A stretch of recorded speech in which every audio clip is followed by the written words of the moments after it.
เอาเกมแข่งขันเนาะเริ่มอีเลียดจะเป็นฝ่ายเริ่มก่อนในชุดสีเสื้อสีขาวเล็กญาติได้ยิงเข้าไปอุ้ยเอาข้างไปหน่อยเดียวอีเลียดมาในเสื้อสีขาวส่งดำทงเท้าขาวเนาะ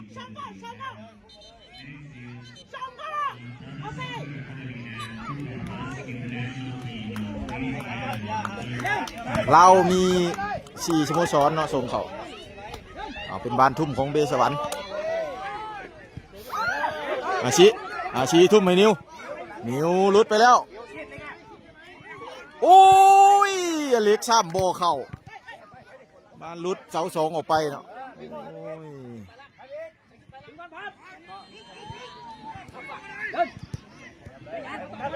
เป็นบ้านเตะหน้าประตูของอีเลียด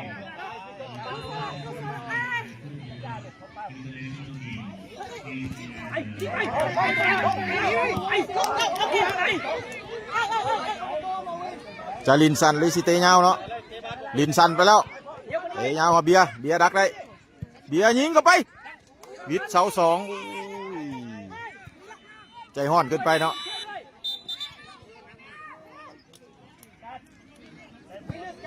เตยาวขึ้นมาเข้าทางปาเต้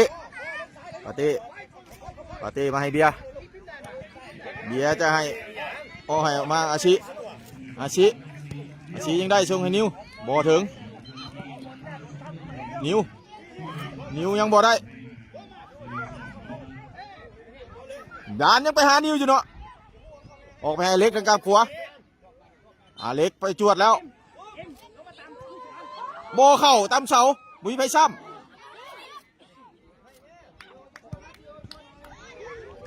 ยังบ่ได้ถือกองหลังสกัดออกมาโอ้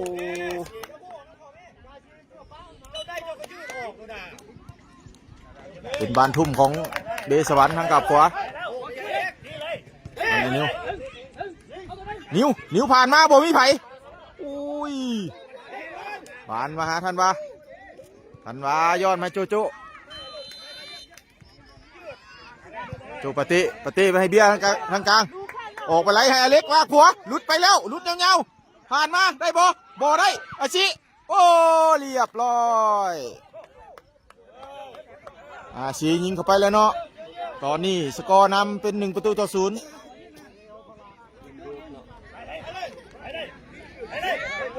จากการยิงของอาชิ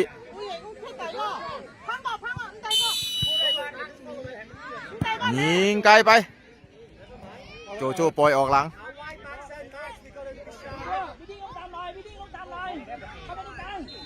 ลินสันมาให้เบียร์ทายออกมาทางใช่อาชิลินครับปาเต้ลากใส่ให้นิวจับบาลันยังได้อยู่นิวมาย้อนขึ้นหลังเบียร์ออกขวาไปให้ลินสันครับอเล็กทายมาให้ปาเต้ไหลให้อเล็กยิงเรียบร้อยเบียดเสาแรกเข้าไปประตูขึ้นน้ำ2-0เนาะจากการยิงของอาเล็ก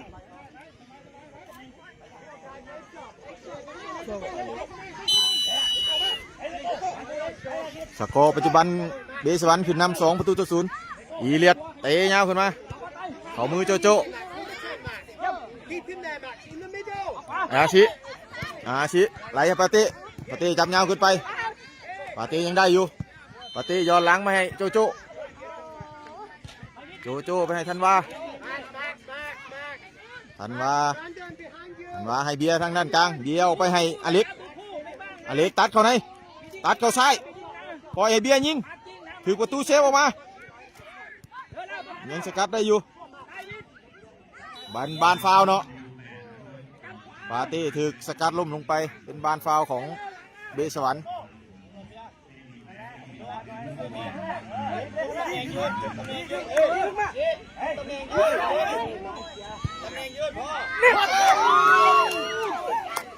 เป็นบานฟาวนอกเขตเนาะบงว่าจะลินสูดไหนยืนหน้าประตูยืน2 คนเนาะ2 คนมีทันว่าเขาไปเสริมเสียงมือวีดังแล้วไหลให้เบียร์ยังไงเบียร์ยิง เข้าบ่เข้าไปแล้วโอ้บานคุกคิกกีนี่เนาะบานคุกคิกสุดท้ายก็เข้าประตูไปเนาะ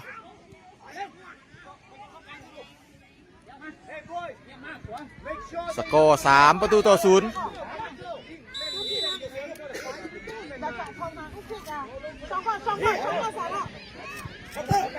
ยิงไกลขึ้นไปโจนะครับไปอยู่สกอร์เกิดขึ้นไว้เนาะมันปักมุดประทันเนาะเจ้าขอโทษขออภัยเนาะชีบอกให้เลยเนาะปาเต้สวนขึ้นมาไหลมาให้อาชิทั้งกายกับไส้อาชิไหลเข้ามาขวาจะไหลให้เล็กได้บ่เล็กเอาบานลงยางขึ้นไปคือกองหลังของอิเลียดสกัดเอาข่างไปลินชันกันปาเต้อัดเงาโอ้ปาเต้เป้ไส้ง่ายๆเข้าไปเนาะโอ้จังหวะนี้สกอร์นำห่างเป็น4-0ก็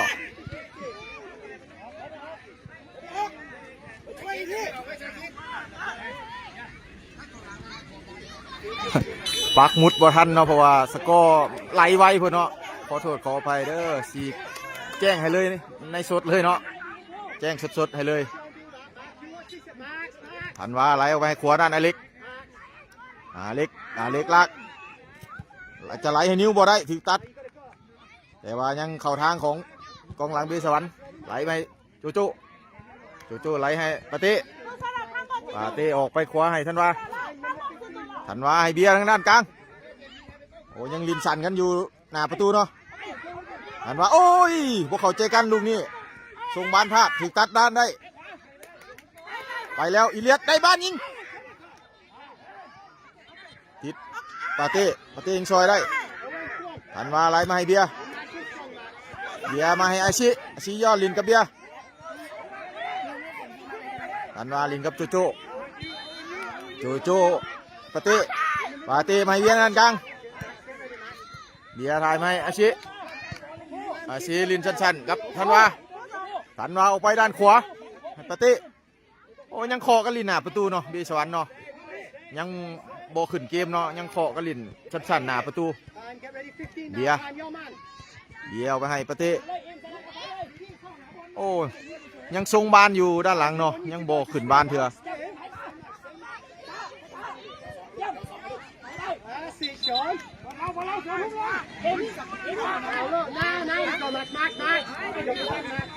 เล็กบอได้กัปตันทีมเป็นเบอร์15เนาะกองกลางเบอร์15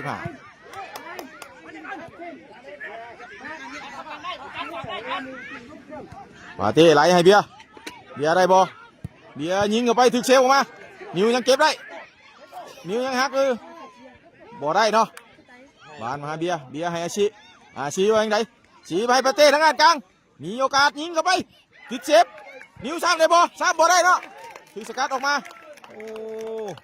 คือว่ากองหลังยังไวอยู่ประตูก็เหนียวเนาะประตูเนาะเซฟเอาเนาะยินสันกันขวางขนาดไปให้ปาเต้ให้อเล็กให้ปาเต้ทันว่าเจอลินกับโจโจ้ให้กลางให้เบียร์พลิกได้แล้วเบียร์ไหลให้อเล็กกันกับขวาอเล็กติดเครื่องแล้วผ่านเข้ามามีโบมีไผ่อุ้ยหักหลังเจ้านิวเนาะอีเลียดสวนกลับมาลุดเดียวแล้วยิงได้โอ้จีเซมโจโจ้โอ้โหเกือบตีไข่แตกเนาะอีเลียดสวนมางามไรกินนี่หลากเงาแต่ว่ายังเข่าทางของทันวายังลินชันกับโจโจ้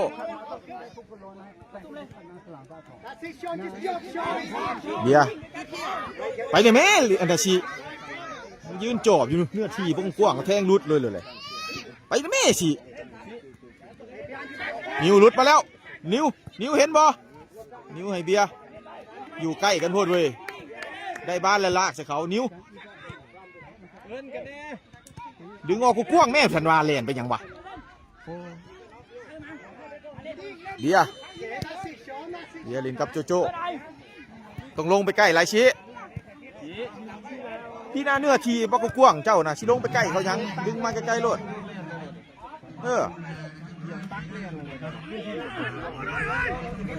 กำลังเตะนัดที่2เจ้าหอบแบ่งกลุ่มแกเพชรชิงออกมาได้แล้วแทงเงาให้นิวได้บ่นิวยอดมาให้สีจับเงาเกินไปไหลไปปะเต้สุดขาทันวาออกไปให้เล็กกับหัวอเล็กตบแลนผ่านเข้ามานิวเรียบร้อยสวยงามเนาะผ่านเข้ามาให้นิวแปะเขาแบบสวยงามเนาะจังหวะนี้งามหลายมันต้องได้สร้างน้ำเนาะมันออโต้ได้เนี่ย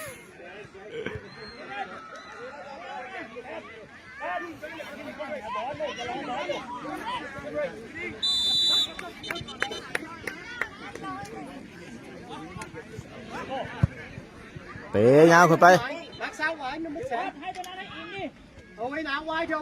ทันวะลินชันเขาเล็กอเล็กให้มากลางหาปะเตะลินชันกับเบียร์ลงมาให้โจโจ้ทางด้านหลังทันวะให้อเล็กชิงกับเบียโอ้1-2กันยาวขึ้นไปเนาะถึงสกัดออกข้างไปสกอร์5-0เจ้าสกอร์5-0เด้อขอบใจFC ที่ขึ้นสกอร์ให้แน่เนาะเบียร์ทางกลางบอลินไว้ย้อนหลังมาทันวาปาเต้เนาะปาเต้ให้โจให้ทันวายังบ่ขึ้นเนาะยังเสียดบ้านกันอยู่ทางด้านหลังปาเต้ให้เบียร์ทันวายังส่งบ้านกันอยู่เนาะหนักลากจะเขาตลอดเนาะโอ้ยาวให้เล็กนิวโอ้เป็นประตู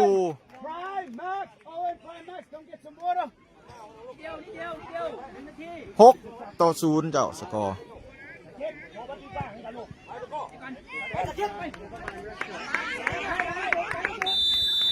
ร์นี้ห่างเป็น6-0ยิงยาวเข้าไปโจเซฟออกมายังกลับมาเอาได้ไหลสั่นไม่ปาเต้ขวางเดินออกไปให้อเล็กได้แล้วติดเครื่องแล้วให้อาชิยิงติดเซฟโอ้โหติดเซฟออกไปเนาะอาชิยิงลูกนี้เป็นบานเตะมุมของเบสวรรค์ดินชันครับทันวาเปิดเข้ามาติดกองหลังอเล็กยังไปญาติมาได้ย้อนหลังให้ปาเต้คืนหลังให้โจโจ้ออกมาปาเต้ขวางสนามให้อเล็กหลุดเงาไหลออกมาด้านซ้ายให้อาชิแต่เงานิวยิงตามน้ำเรียบร้อยโอ้โหจังหวะนี้ขึ้นเกมงามหลายจังหวะนี้สกอร์7-0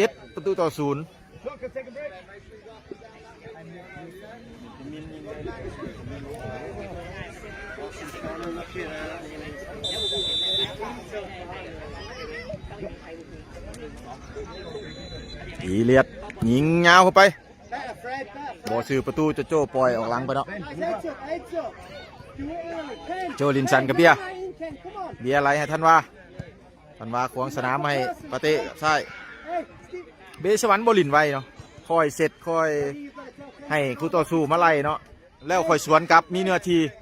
มาอีกแล้วจังหวะนี้หลุดเงาอเล็กไหลให้นิวบ่ได้เนาะเลิกเกินไปก้มหน้าหลายพูดเนาะอเล็กบ่เห็น2ฝั่งมีหมู่แต่ว่าเพิ่นส่งเข้ากลางประตูโอ้ปาเต้พักได้ไหลอเล็กโอ้ทีเซฟบ่ได้ถึงสกัดออกไป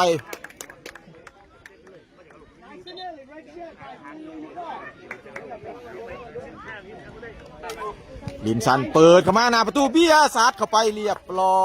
ยสกอร์8-0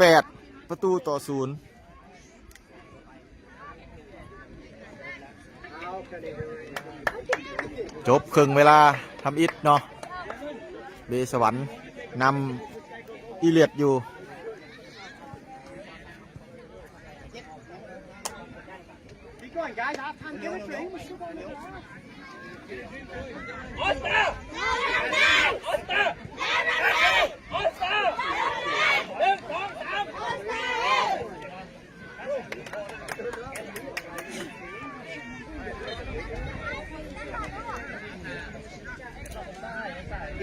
บอกดีด้วย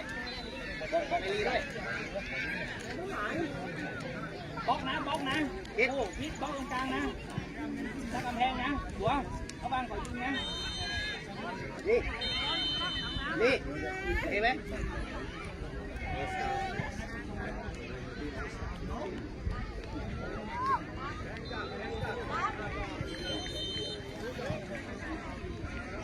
เขาเองเรียนตาเรียนหยิบยี่ยืนนายเฮงเนาะเสวียนตาดำมันต้องตาเลย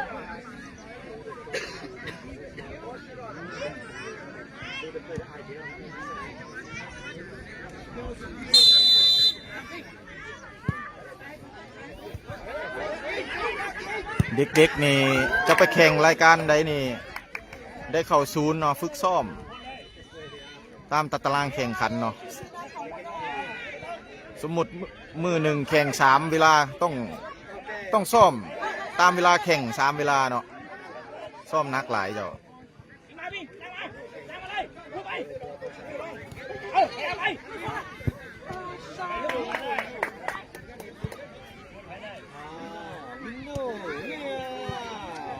ช่องยังเนาะเจ้าช่องไล่นี่บ่ช่องไล่นี่เป็นเพจของสโมสร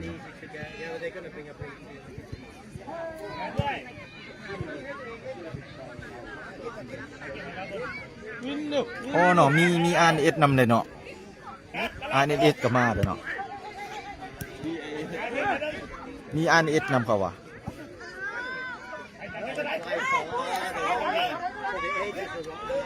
เ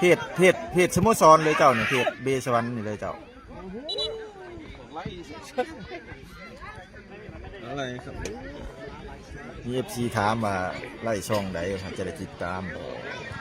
วันชิวๆเพจสำรองวันชิวๆเนาะ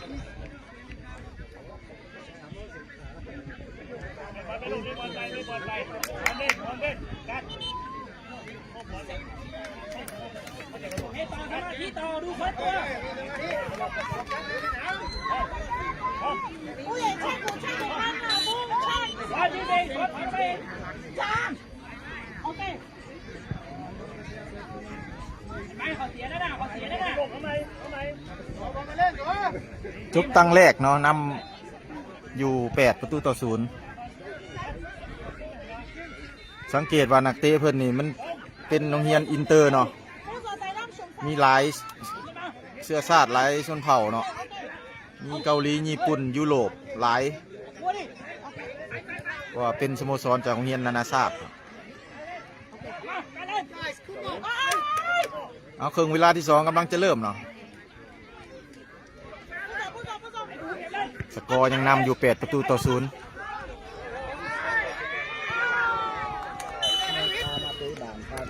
เอาเริ่มเวลาครึ่งที่2ต้นกะเปลี่ยนชุดบีเข้ามาเนาะเจมบียังทรงกับต้นกะอยู่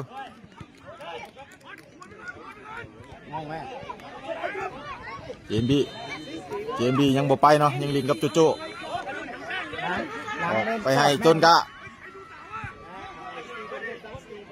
ไหลมาให้เจมบีไหลมาให้เบนจามินบ่ถึงเนาะก็วินเนอร์ยังพัวพันเอาอยู่สกัดได้เบลเล่เห็ดบานยาวแต่ยังมีวิลเลอร์ห้องอยู่ยังทรงหลังกันอยู่เนาะไหนได้บอไหนบอได้ยังเสร็จบ้านอยู่เนาะ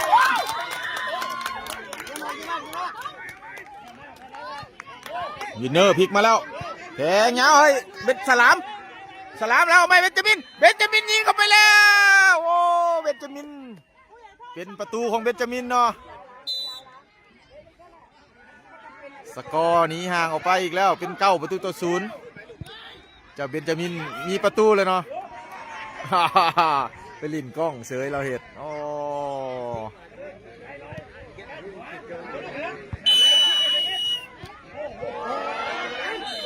ขอบใจทุกคนที่เข้ามาชมเด้อเตะยาวขึ้นมาติดกำแพงวินเนอร์ยังเก็บได้ไหลไปทางด้านซ้ายต้นกล้ายังลินมาได้ทรงกันอยู่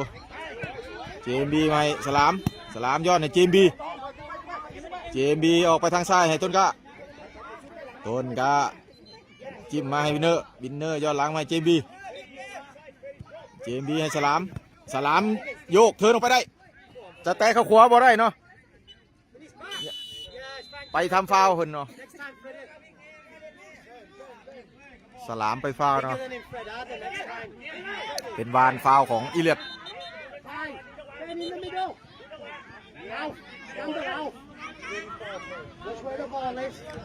เตะยาวขึ้นไปวินเนอร์ยังสกัดได้ยังเข่าทางของปาร์กิซุงเบนจามินยังไปได้เนาะเบนจามินลากเดียวหลุดมาแล้วว่าจังไดเบนจามินโอ้โหเบนจามินมาแล้วยิงกูตีนเสพโอ้เบนจามินกล้าลินกล้าหลอกเนาะเบนจามินจังหวะนี้โอ้กล้าลินกล้าหลอกเนาะจะเบนจามินเตะยาวมาตีนหัวต้นกล้าแล้วไม่เจมบีย้อนหลังให้โจโจ้ขวางสนามให้ต้นกายาวขึ้นมาให้จิมินบอถึงเบนจามินยังขยันเอาไปสกีนมาได้ไปเลี้ยวอีกแล้วถึงเตะบอลยอมล้มถือกองหลังสกัดออกไปได้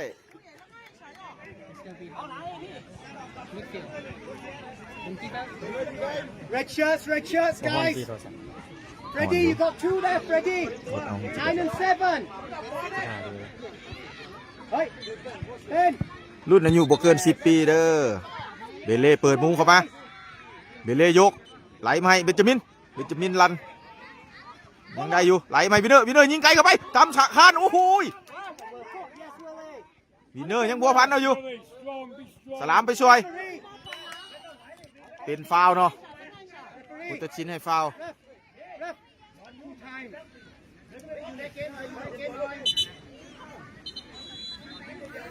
Steven.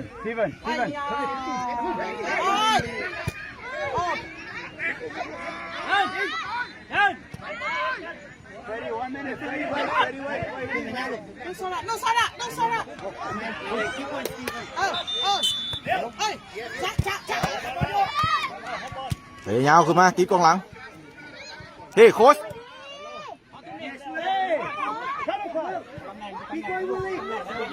เบลเล่โอ้เจมเกือบพลาดเนาะของออกมาให้สลามแทงใหม่เบนจามินถูกสกัดออกไปโค้ช I have to be here to make a sub. อะไร I'm not allowed to stay there. บังบอลดิ มายืนบังเรามอนี่เชียร์ละโว้ยละมอนี่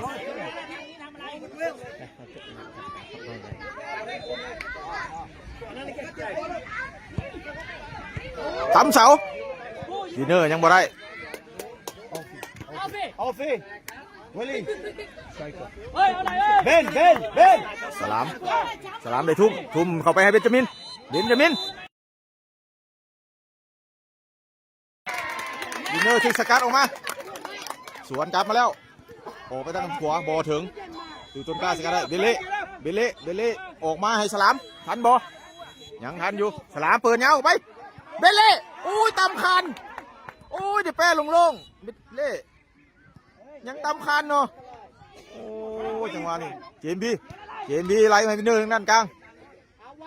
วินเนอร์ออกไปหาเบลเล่ทางด้านกับใช่เบลเล่ยังได้อยู่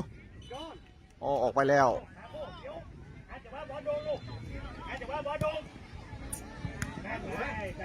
Steven, you should run, Steven. Come on. In the middle. Close. หัวกษาประตูลินสันหางกลับขวาไอ้เงาขึ้นมามีบอมีต้นกล้าตาได้ต้นกล้าต้นกล้าเห็ดลันเนาะแต่ยังมีวินเนอร์ไปห้อง เกือบเฮียเกือบหลุด Stay down. กรรมการบอยุดเนาะ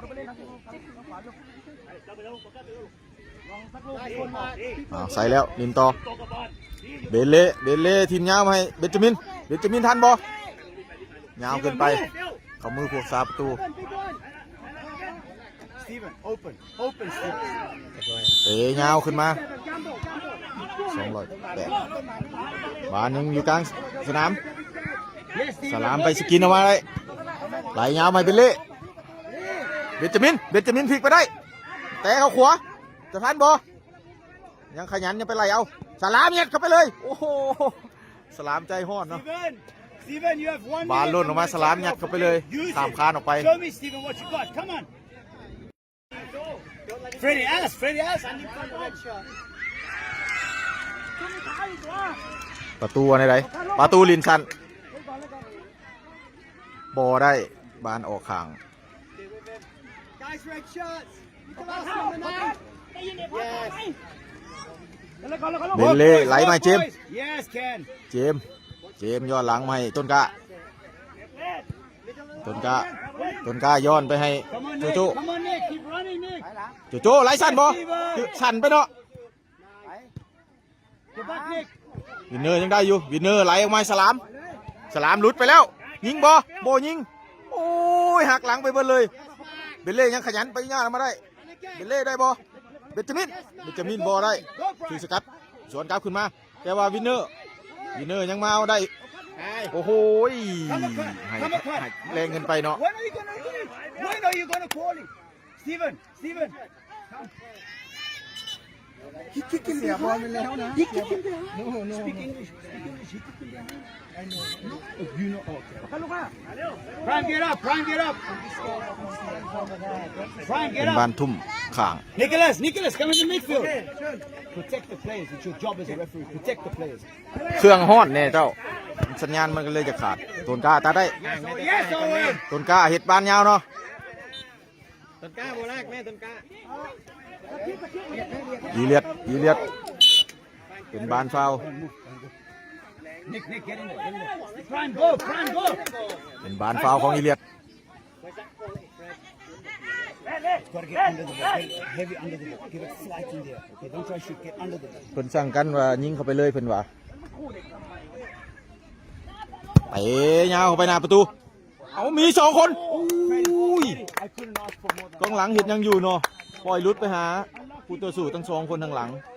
ดีแต่ว่า Nick, จับบ้านบ่อยู่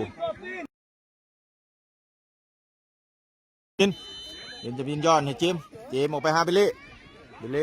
ล่หักคืนเบลเล่ไหลมาให้เบนจามินยังอุ้ยจับบ้านบ่ได้ Move, Prime. Move. อีเลียดไปจังไหน Get rid of it. อีเลียดสลามหลุดไปแล้วสลามเปิดกันไว้เจมโอ้เรียบร้อยงามหลายลูกนี่ผ่านเข้าไปหน้าประตูเจมยิงหักคอลินทางเข้าไป Keep going, guys. Something. Sure. Give it time. Freddie.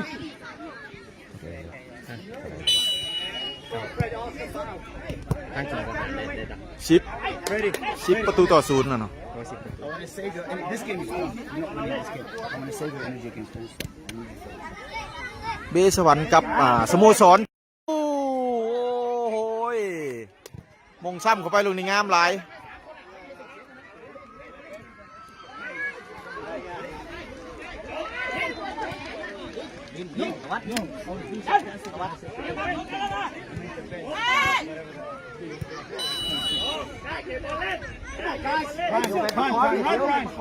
สกอร์11เนาะ11ต่อ0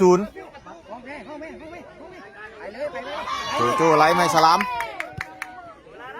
ไหลมาให้เบนจามินที่จะตัดออกไป Yes. Tekun. Hey. Brandon, one of you. วินเนอร์บ่ได้วินเนอร์ยังไปปั๊มมาได้ไหลให้เจมเอาไปเบนจามินโอ้เบลเล่ปันอุ้ยคานอีกแล้วโอ้เบลเล่มื้อนี้มานคานเนาะเบลเล่เนาะ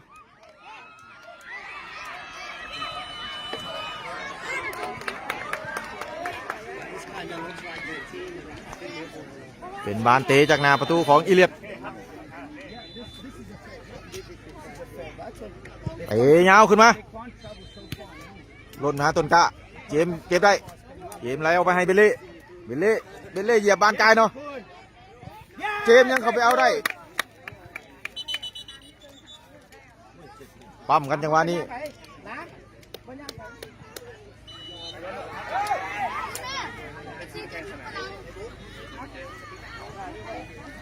ไปยุ่งคนเราเขาออกอย่างนั้นนะ เสียมารยาท เอ้า ฝรั่งอะไรชิคกี้เหรอ บอกไปหุ่มนะจะไปหุ่มยัง ธรรมดาบอล บอกเล็กน้อยเท่านี้ไม่ไปหุ่มยัง บนยางเข้าไปบินเนอร์ ย่างหนีรถยิงนั่นนะ บินเนอร์บนยางเข้าไปหาเขาย่างมันหัวมาหัวเอาไว้นี่เกี่ยวจุดโฟนี่ เอาเกมเริ่มต่ออีเลียดขึ้นบานมาทางกับขวา หัวเอาไว้ ปีขวาผ่านมาบอได้ยังจึกจักยังยึกยักส่งไปติดไปเล่ออกข้าง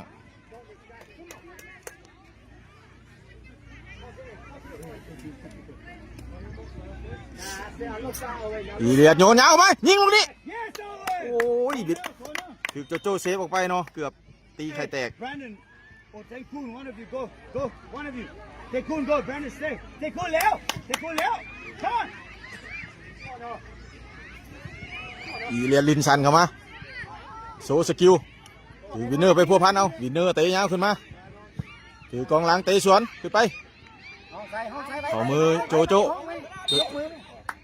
หมดการแข่งขันเอาหมดการแข่งขันถึงเวลาที่2